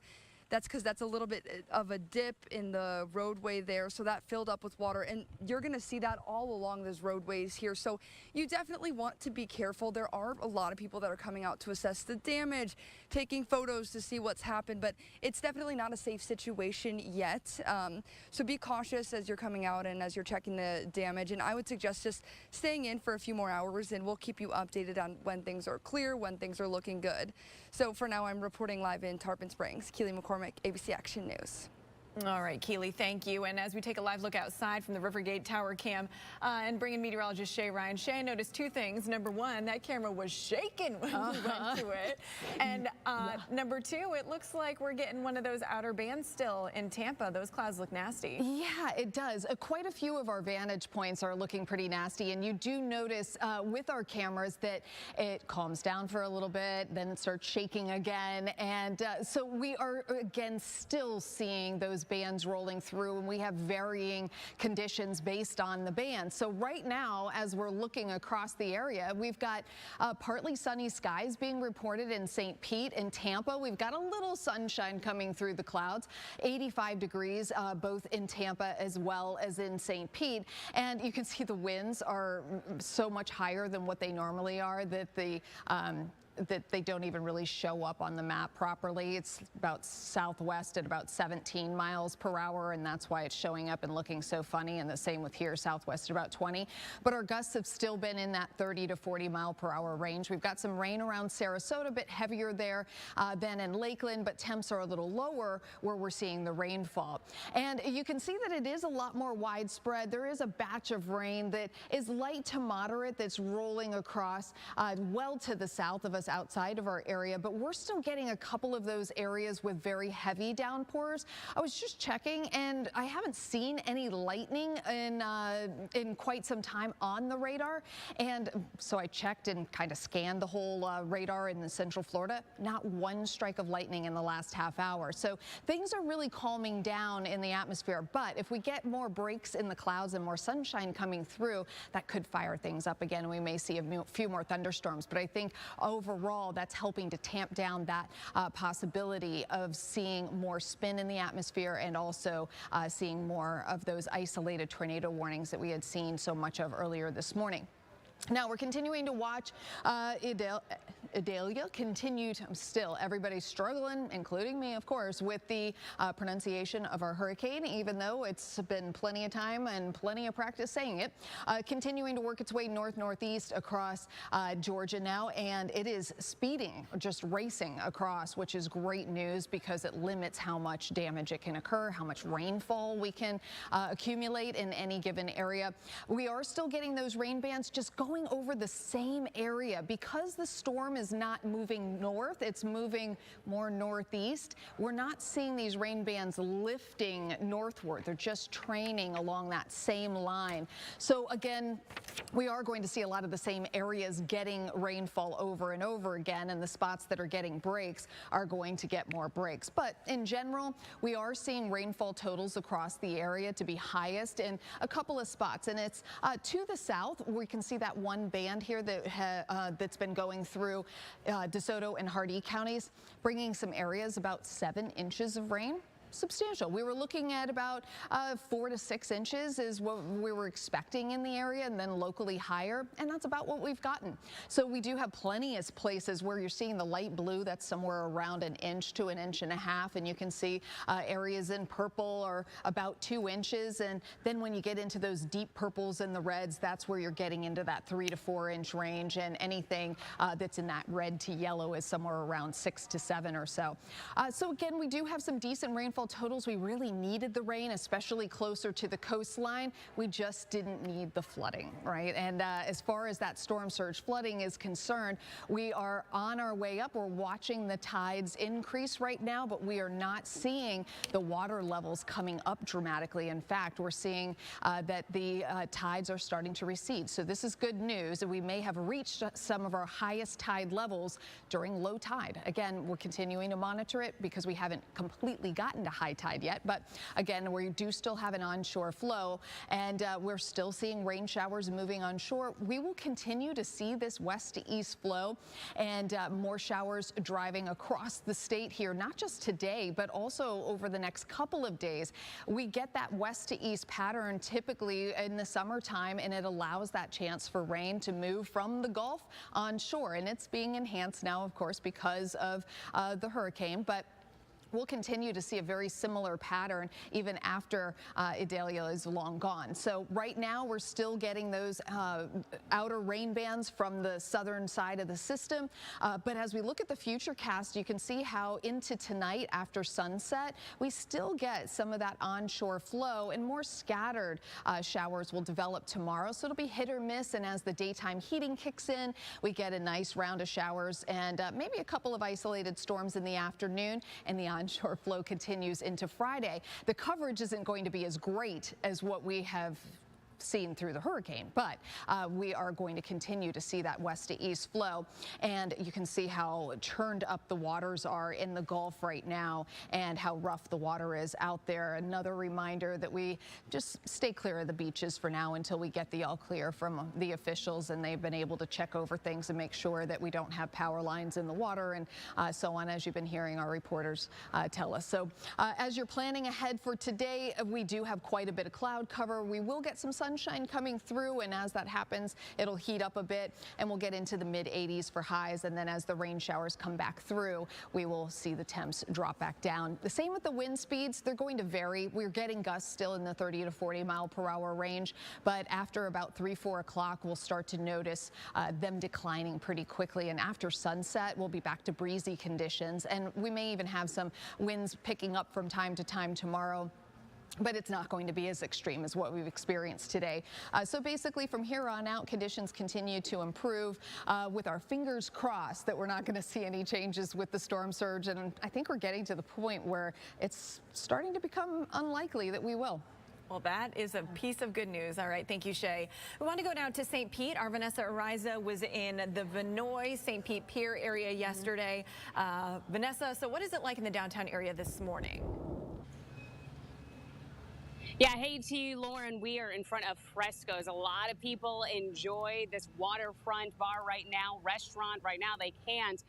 We spoke with an employee or owner trying to find out manager's exact title, but we spoke with him. He's here on the property. And while it doesn't look the best right now, he said they actually boarded it up rather well. So not a lot of water got inside. So that's good news if you're a fan of Fresco's. You're thinking, oh my gosh, what happened to my neighborhood restaurant bar?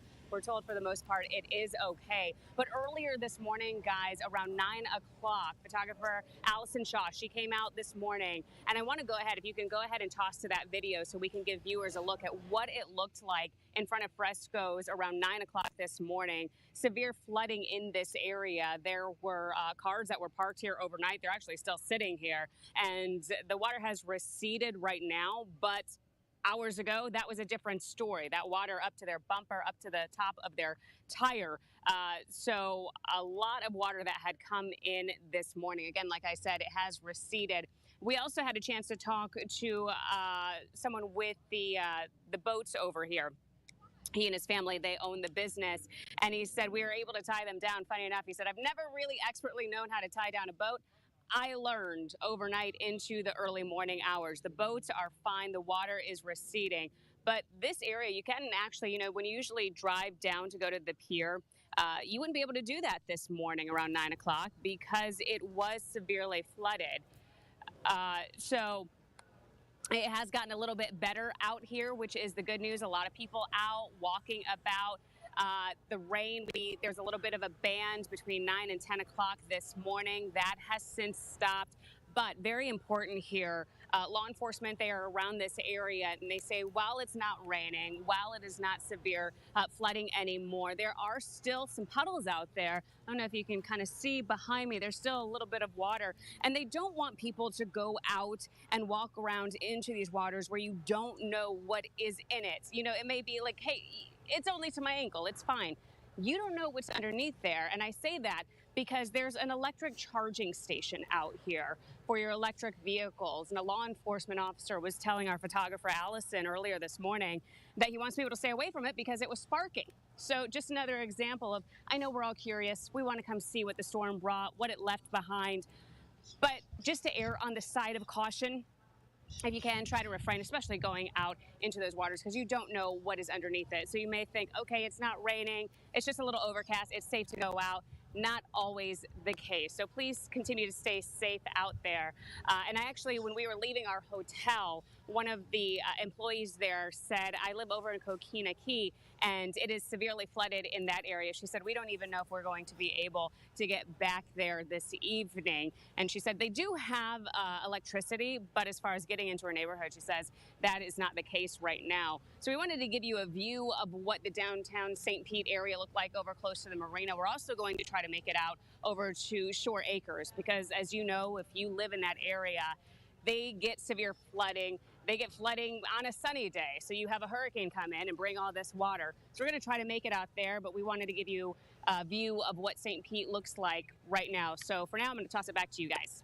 All right. Thank you, Vanessa. Very good look there in the St. Pete Pier area. And piggybacking off of what she was talking about electric vehicles, HCSO actually put out a tweet not too long ago saying if you own a hybrid or electric vehicle that has come into contact with salt water because of the flooding within the last 24 hours, it's crucial to relocate the vehicle from your garage as soon as you can because saltwater exposure can trigger combustion in those lithium-ion batteries. They also said if possible, get that vehicle to higher ground. So be aware of that if you have a hybrid or electric vehicle. That is very, very good advice and probably something that most folks wouldn't even think about. It's some new technology that we have to deal with in hurricanes, right? Yeah, absolutely. So we are continuing to see flooding on Bayshore Boulevard. Larissa Scott has been live out there all morning long. Larissa, it does seem like it is getting a little bit better, and you have seen folks out there, which of course is not a good idea, but it does seem like it is receding slightly. Yeah, Heather, that's exactly right. We came to the other side of the street to give you a kind of a different vantage point now that we're able to more safely walk over this way, that now that the water is coming down a little bit. You know, as we've been telling you, Bayshore is still very much flooded, you know, not safe driving conditions for anyone. But, you know, you can see people are... Okay, it looks like we just lost Larissa's shot. Yeah.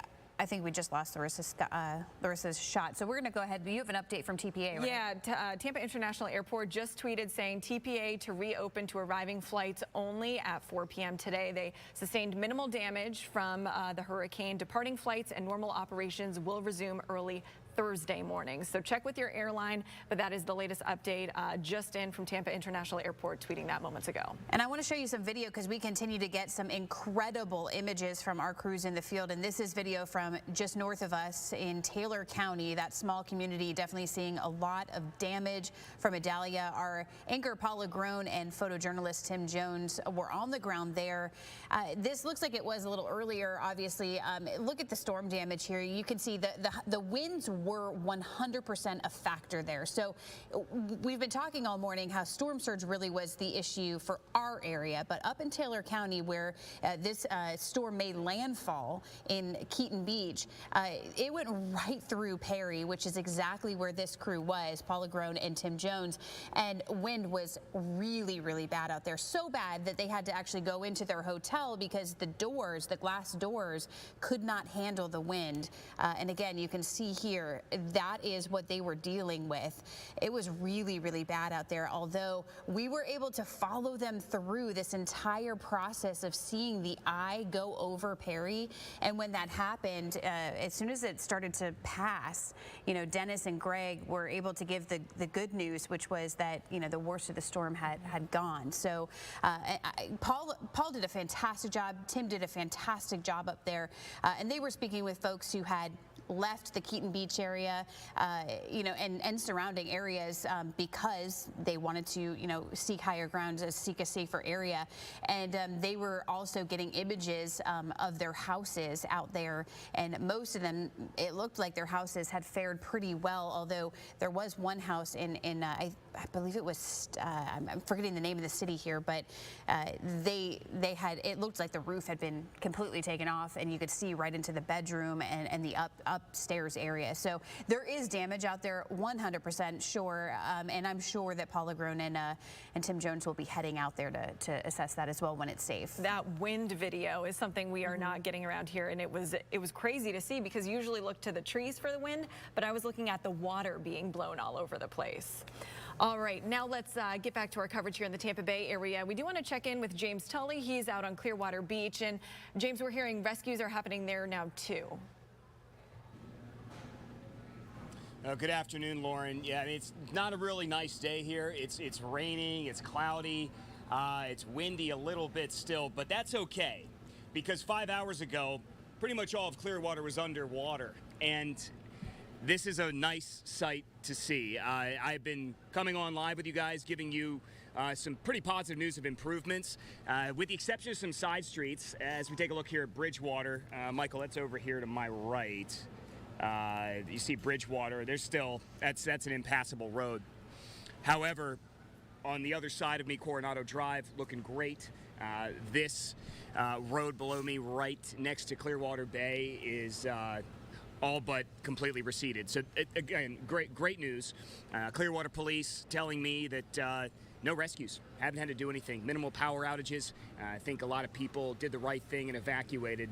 We found out firsthand, 6.5 feet of storm surge, perhaps more. We'll get the final readings on that. I'm sure get that data in the coming days. But we saw what it did here, and it put all of Clearwater pretty much under 6 inches. Sometimes, in places a foot of water. I talked to a couple of people who were vacationing here. Told me that they took a step about a half mile down the street here and said it was 2 feet deep. So the water sinking in there and that surge coming through, but the sun's peeking through. That's nice to see too. Things are looking really, really good here, and I don't think myself and my crew, Michael Brantley here on camera, Sean Daly field producing, Eric Moore, our chief photographer, surveying and doing all kinds of work for us. And there's not going to be a problem getting out of here, and that's great news. That goes for anybody else who needs to get out of here. But at the same time, proceed with caution. Some side streets still are full of water, but high tide was a couple hours ago. We thought at that point we would see more flooding.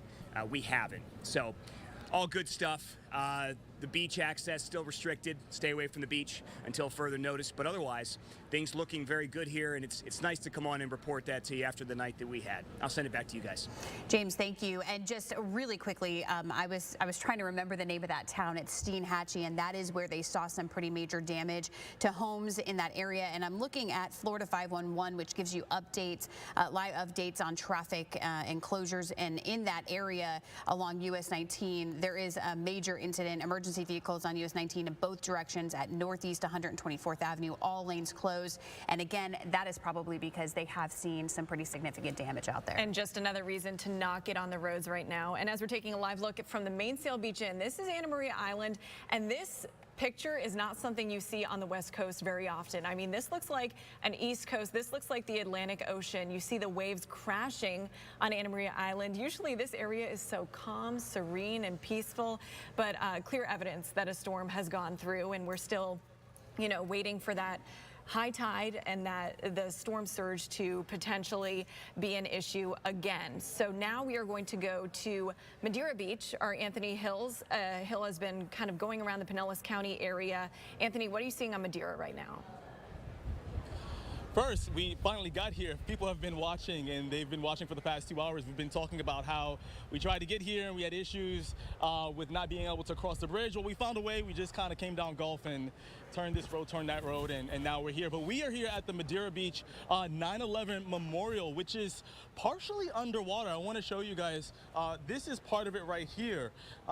As you can see, there is a seawall, and look how close the water level is to the seawall. There's supposed to be a difference there. Obviously, to your left, those kids over there, they were playing in the water after the hurricane, kind of seeing what's left, and more bodies of water right here. If you look at this body right here. Again, this is the 9/11 Memorial here on Madeira Beach. Another thing that we want to point out, and this is about safety, because we know that a lot of people are experiencing standing water where they live. If you look at right in front of you, that is an electrical box. Don't assume that you can just, because we saw some kids getting in the water, putting their feet, don't assume that that is the safest thing to do, because water, electricity, you do the math. That's not a situation you want to be in. Another thing we noticed driving here that I want to tell you, like I said before, we were going up and down Gulf Boulevard through a lot of the towns on the coastal barrier islands, and we saw a picture from last night, and the boulevard was completely inundated with water. And that makes sense, because one of the things that we keep reporting is that we see so many of the roads that meet with the boulevard just inundated. So again, just wanted to bring that to you guys, that it seems like the water is subsiding, but if you were on a lot of these barrier islands, a lot of the side roads will be inundated. Again, this was an evacuation, a mandatory evacuation zone. I said before how, you drive through these towns and it kind of feels like a ghost town. There's a little bit more people here, but from the other towns we were in, it felt like a ghost town, and it makes sense because it was a mandatory evacuation zone. It was Zone A, and local officials were strongly urging people to at least get to a Zone C or higher for their own safety.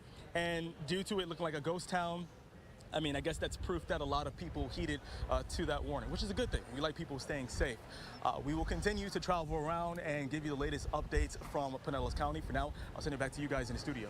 All right, thank you, Anthony. He was talking about those electrical boxes, perfect reason to not go into the water. Also, Hernando County Sheriff put out a photo on Twitter saying they found a snake in the middle of flooded roads. So if we can't convince you with electricity, we'll try to convince you with the snakes. You don't want to accidentally step on that or just please don't go in the water. Definitely not. And it looks also like parts of that road have caved in. I know we can't show you the pictures right now, but we'll work to get some of these pictures up for you so you can see. If that is the case, that means that water was just so incredibly strong to be able to cave that road in. Absolutely. Yeah. All right, we want to move now to the Tampa area. We've seen a lot of flooding in the downtown Tampa area, Bay Shore, the Riverwalk, that section. Yeah, our Jackie Calloway is out at University of Tampa and has a report for us now.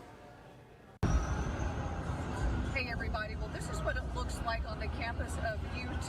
There's no difference from where Hillsborough River starts and the campus ends. You can see the normal cement wall that usually is the blockage and delineates where the campus ends and the river starts. It's gone. It's underwater.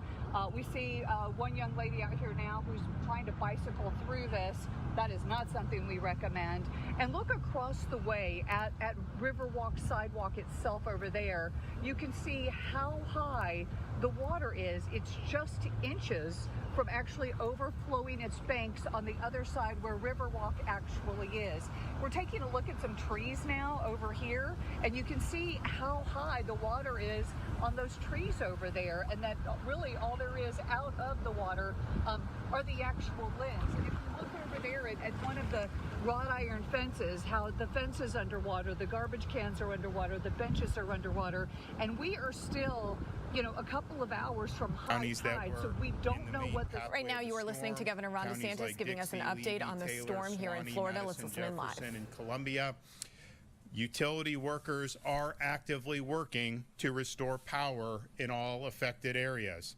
And they have started doing that as soon as it was safe to do so. So those restoration efforts are ongoing. We do anticipate you could have that these power outage numbers could go higher, but the restoration numbers are going to go higher as well. All 8 urban search and rescue teams are deployed. Our National Guard has folks in places like Taylor County. They're getting on scene there to do things like clear major pieces of the roads and get debris that has been knocked around. So there's a lot of moving parts there, kind of at ground zero. So we've got a National Guard unit there. General Haas going to talk more about that. Coast Guard is active, including with rotary wing assets. Florida Fish and Wildlife has both boats and vehicles en route to the affected areas. And Florida Department of Transportation has been conducting cut and toss operations, starting at the southern part of the state as the storm moved through southwest Florida, clearing those roads and then moving all the way up north. And so they are en route to clear all the way up to Taylor County. Right now, Tampa Airport is going to reopen for incoming flights at 4 p.m. By 3 a.m. tomorrow, it will be fully reopened. Gainesville Airport will reopen tonight, and Tallahassee Airport will reopen first thing in the morning. The ports in Tampa and Manatee are currently undergoing assessments, and when those assessments are concluded, they will be able to resume operations, assuming all is well, which we anticipate it will be. There are, as of now, no confirmed fatalities, and those fatalities are things that get confirmed by the Florida Department of Law Enforcement through medical examiners. We do not have any confirmed fatalities yet. If you have any questions about how things are unfolding in your area, you can go to floridadisaster.org for updates. The Florida Division of Emergency Management will continue to update that website with all the latest information. We have really good retail in terms of all the counties, I think, other than the Big Bend proper, the Tampa Bay area, things are good. Leon County is doing well. We're still assessing what is all going on the ground in the places that had the initial impact. And so we're probably going to be, I'm probably going to try to get down to some of those counties today. But we got a lot of people that are going in, offering assistance from the state perspective, helping these counties be able to stabilize the situation. So for more updates on this, I'm going to bring up Kevin Guthrie from the Florida Division of Emergency Management. All right. Thank you, Governor. So far right now, the biggest impacted area that we have, following up on what the governor said, is seems to be in Perry. Right now, we know we have a couple of businesses that have caught on fire, a few that have roofs knocked off of them, maybe potentially one collapse. We're getting some conflicting information on that. But we do have crews that are there working hand in hand with Taylor County Sheriff's Office and Taylor County Fire Rescue. So that's going on. Madison County is another county that has been impacted. They have a lot of debris on the ground. They have about 99% power outages in that particular county. So again, we do have resources heading in that direction. Again, I'll let General Haas talk about that. He's got one of his task forces heading in that direction as well. So other than that very specific detail, we continue to search, secure, and stabilize areas that we can do that in. Most of what we're doing here in the Big Bend area is initial search. I will say this, I know we don't have anybody from the CFO's office here, but in search and rescue in Fort Myers, we were able to clear a lot of houses very quickly because of the footprint of Fort Myers. Up here in the Big Bend, you may have 2 houses that are on a 5-mile road.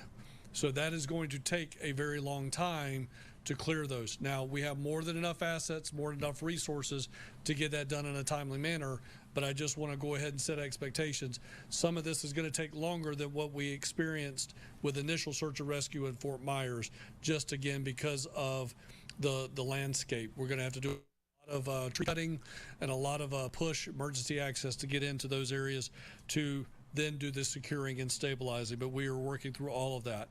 We have maintained communications with all of our counties. We did have a couple of 911 centers that went down briefly for about 20-30 minutes, but again, all 911 calls have been answered.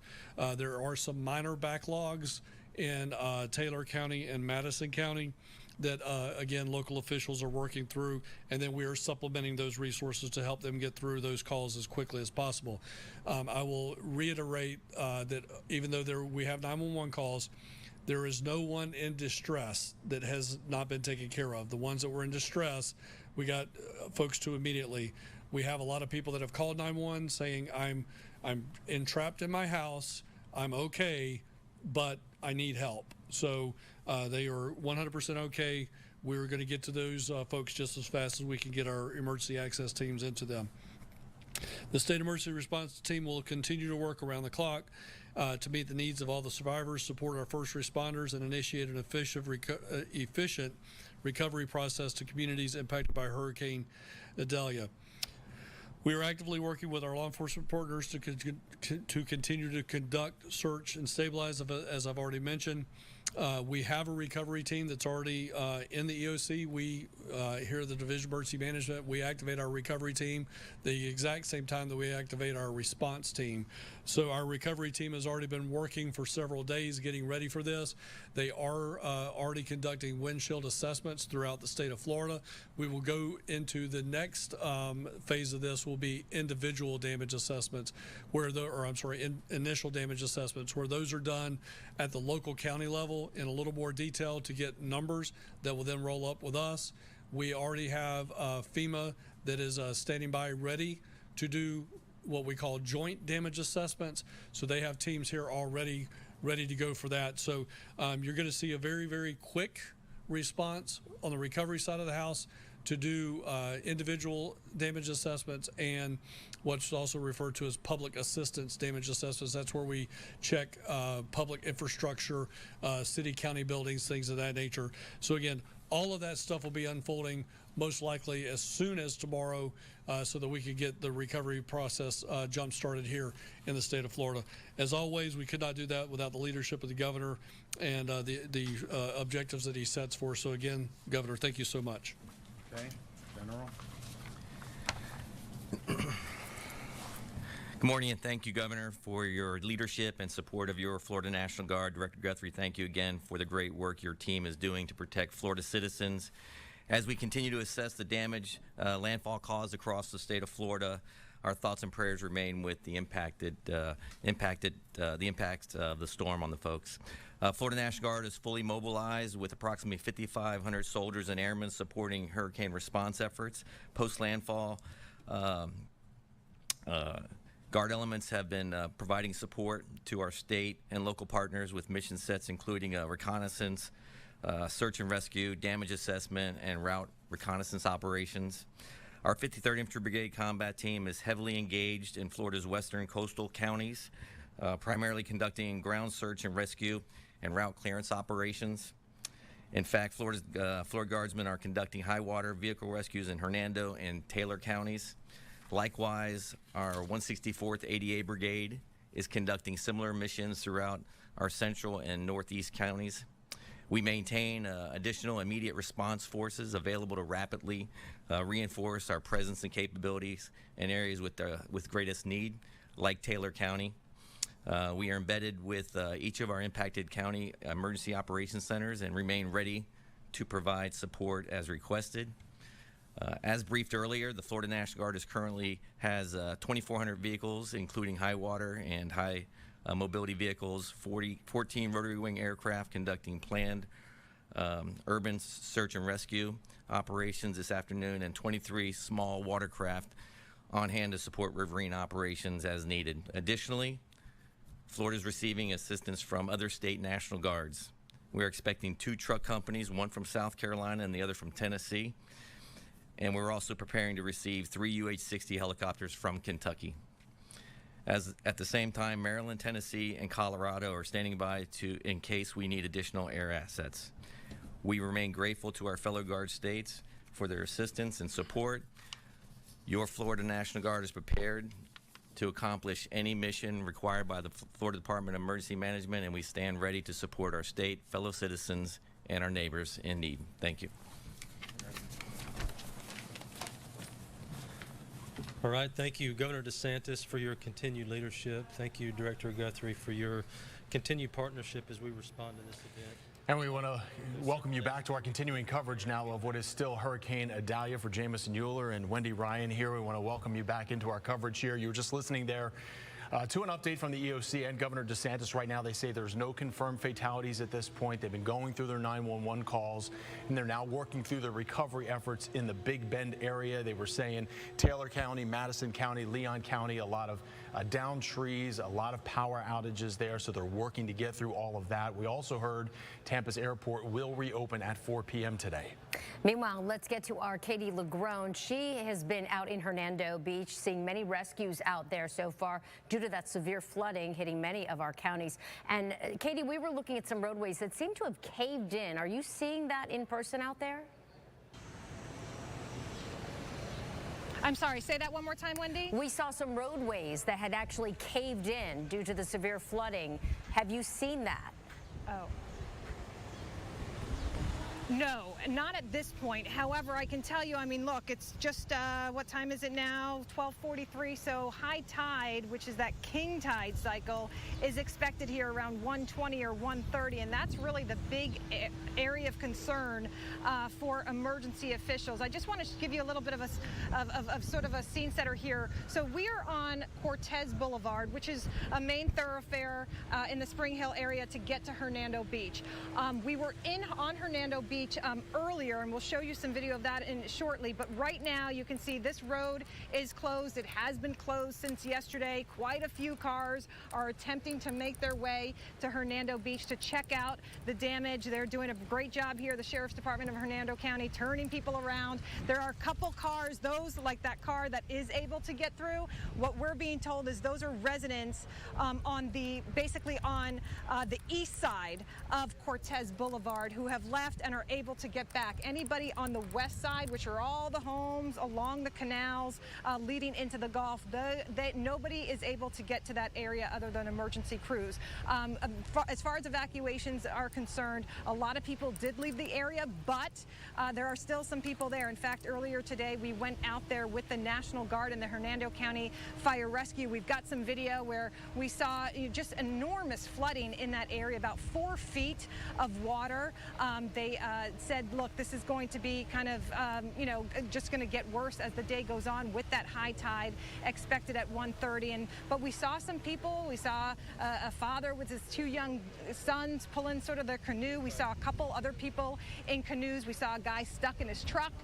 He couldn't leave, or he didn't want to leave. That's the other thing, is the people who are out there. There are these search and rescue efforts underway. National Guard, that's why they went in there. But the people who are there, they made the decision to stay, and they're not leaving. We only hear that a couple people ended up being rescued this morning, a mother and her daughter, but that's pretty much it. In fact, while we were out there, crews were going out on the boat saying, hey, who wants to get, who wants to leave? And they're saying, nope, not us. In fact, we saw a couple guys look at the sheriff's department or the fire rescue guys going, nope, we're good, we're good. That's kind of the temperament here. I mean, they decided to stay. They're going to stay. They just want to see, how this king tide goes and what happens with their property. As for, the rest of the afternoon, what we're hoping to do is at some point get back into that area if we can and get on the boats and actually go through some of those neighborhoods that have been hardest hit. But again, the big concern at this hour right now is what that area looks like in the next 40 minutes or so after that king tide takes through and brings potentially anywhere from 6 to 9 feet of storm surge. I mean, that is essentially what emergency leaders have always been saying even since yesterday. They've been throwing those numbers out. And so that, with 4 feet, that was starting to recede a little bit as we were making our way out with National Guard, but certainly, nothing significant. And so they've already have a big problem there, and they expect it to only get worse within the next hour or so before eventually later this afternoon, hopefully that water starts to recede. We do know power has been turned off in this area because of just how high the water is. It's really just a matter of a life safety issue at this point. And I've been reporting about these Black Hawk helicopters. Apparently, those are also on standby. We have not seen any of them deploy. I know wind has been an issue, but the idea behind those Black Hawks is that because the water is so high and certain parts of Hernando Beach are literally impassable, the idea is let's have those on standby in the event that we do some lift operations. But as of this moment, we have not seen any helicopters actually doing any rounds for now. It's been a couple National Guard trucks. One of them actually got stuck while we were there. We've seen quite a few, boats from FWC, Hernando Sheriff, Hernando Fire Rescue make their way, but we have not seen them sort of take those, take residents, out the way necessarily that, they were intended to or that we even thought. These people who are there, they want to stay there and they want to ride this thing out. Back to you guys. All right, Katie, thank you. And as she mentioned, we saw that with Katrina, especially so many folks waited to the last minute, had to be rescued by helicopter. Literally, they're staying on their roof for hours until they could be rescued. So hopefully that won't happen in our area. But we do continue to watch the flooding throughout our local counties, and that also includes in Pinellas County. Our Lydia Vasquez is hearing from homeowners in Oldsmar. Lydia? I'm Lydia Vasquez in Oldsmar, where that storm surge is already doing some damage. Homeowners here tell me this all happened from around midnight to 4 a.m. You can see a few inches of water here now. The street underwater. We actually just saw a car drive through, pushing more water in here, obviously not making homeowners here happy to see that. You can see behind me here that yellow fire hydrant. One of the homeowners tells me earlier this morning the water was above that. So now the water has, gone back down here as we are continuing to deal with the low tide ending, reaching high tide again around 3 o'clock. So this was all flooded overnight into the morning. We have some debris here, some branches down, and one of the homeowners, Sean, who we're going to talk to, he tells me his whole lawn filled with water, his home actually flooded. Sean, tell me, what happened here and what did your home see or endure? Well, when I got up about 4 or so, the water was already into the carport and up to the stoop of the house. Actually, you can see the little ramp right there. The water height came all the way up there, which is probably almost 3/4 of a foot into the house. I got most of the water out when the water started to recede, but, the damage has been done, so what can you do? Tell me what, did it look like when you were finally able to come out of your home and see the neighborhood? Oh, well, at first I couldn't see anything like you guys see back here. That's all this looked like. So up until about I don't know, 45 minutes ago, I couldn't even come out here. It was all filled with water. So it's been receding now. I think the city may be pumping water out. I'm not sure, but it's starting to come down a little bit. So. Tell me, high tide coming back around 3 o'clock. What are you thinking right now? How are you preparing? Just keeping the sandbags and stuff and plastic up as much as I can, and hopefully it doesn't get too high. We can only hope. Yeah, you let me in your home and I saw a little bit of water there. I guess what's going on in your head? You told me you have a couple of dogs in there as well. Yeah, well, you know, there's water in the house, but there's some, you know, dry spots, and we're just, I got the dogs in a certain area where that's not wet, and then I'm obviously staying in the area that's not wet and just trying to mitigate the water as best as I can. So, but, you know, they're hanging out with me and they got trackers on, and just in case they got their vests, so they're good to go. Yeah, and tell me, I guess, what, you know, we saw that guy come here and push all that water into your lawn here. What do you want other people, you know, your neighbors, other residents here to keep in mind? Just be respectful, because the water's already coming in and you guys drive through really fast like you people just were, and all it does is push more water into our house, so, you know. Yeah, tough situation to kind of see that water here. I'm hoping you can kind of get that home, you know, cleared out. Anything else you want to add for us, how you're feeling, how you're doing today? That's Florida. You know, it happens. So all we can do is overcome and rebuild. That's it. Yeah. I know it's Florida, and I've heard that. Thank you, Sean. I've heard that from a couple of people, but also I've heard they haven't really seen it like this. I mean, we were at Ariel's Park where the water was covering the benches and the sidewalks. Again, this is what we're dealing with now, hours after we saw that high tide overnight. You know, residents in here, they're telling me they're a little bit more concerned come 3 p.m. So again, some homes are seeing flooded or are flooded already. We're still watching that the storm surge coming around at 3. But for now, I'm Lydia Vasquez in Oldsmar. All right, Lydia, thank you. And we have a little more flooding now. Jackie Calloway is on Bayshore Boulevard. Jackie?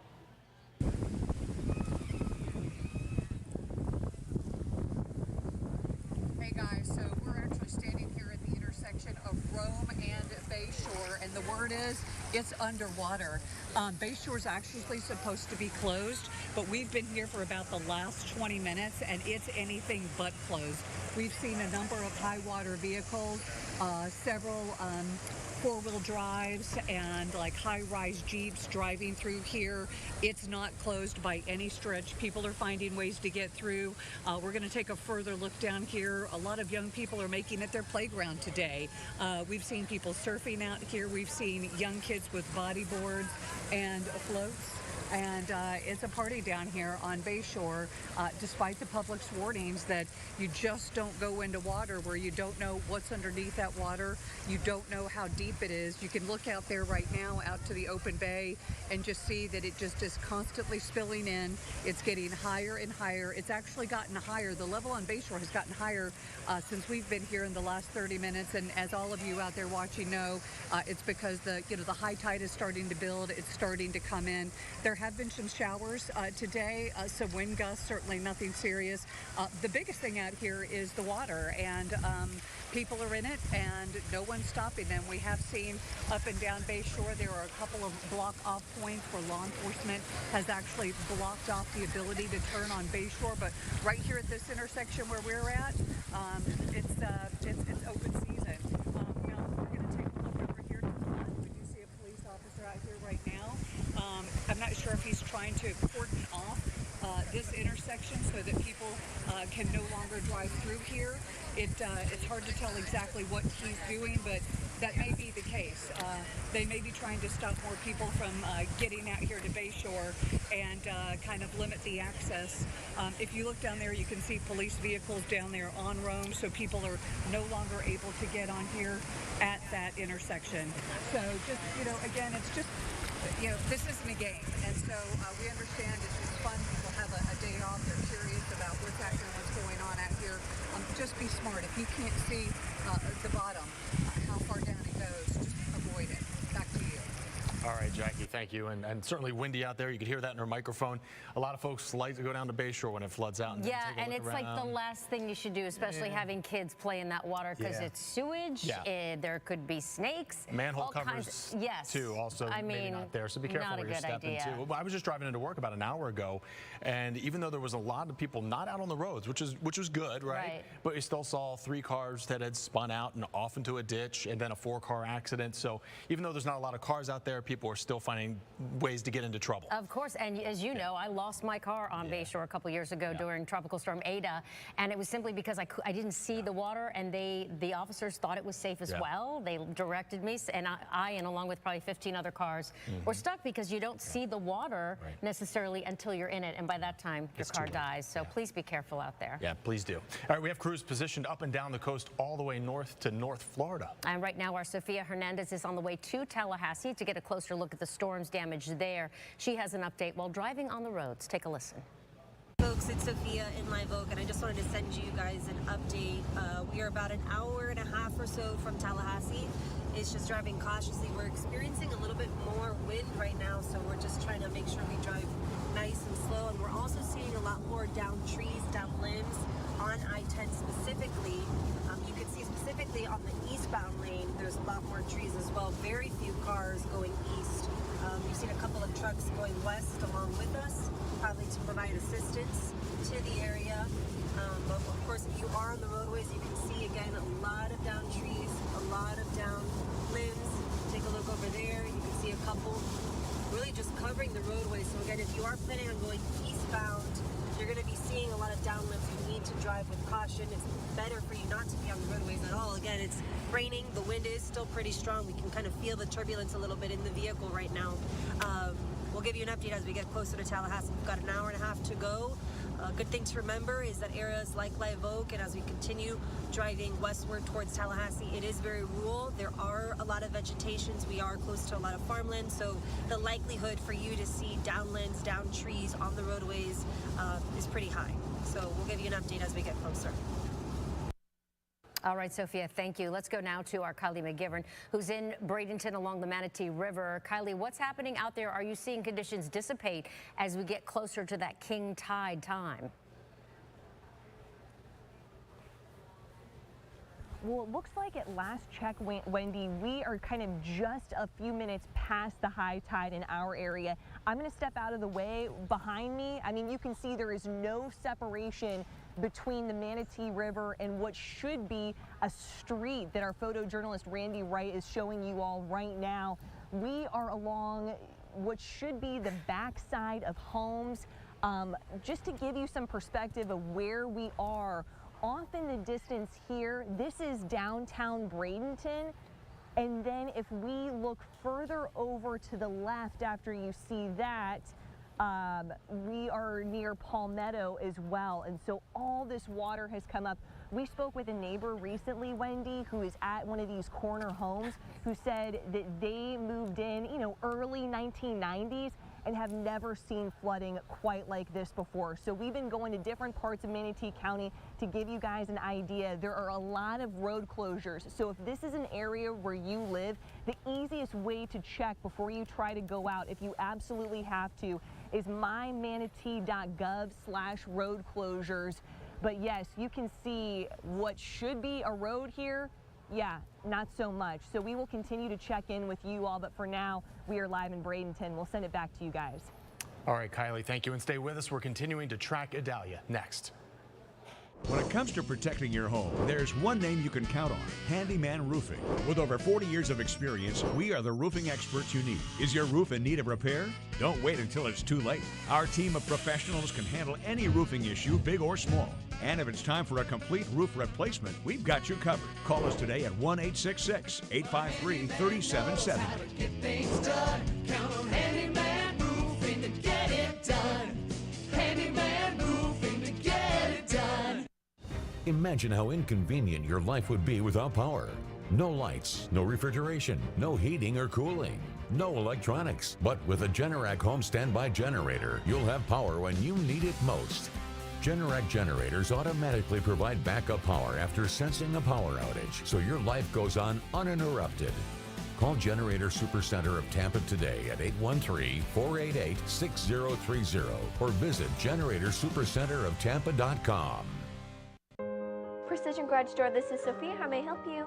It's the people who work here that make the difference. That's what we're all here for, teamwork, right? Exactly, yeah. That's why we're here for you today. With one purpose. If you need us, Precision is here for you. To give their best to our customers. We put out love and we get like 10 times back. You get it coming back too. Yeah. We work for you. So thank you, Tampa Bay, for year after year making Precision Garage Door a top workplace. When storms start to blow and danger strikes, we come together to face any challenge as a community.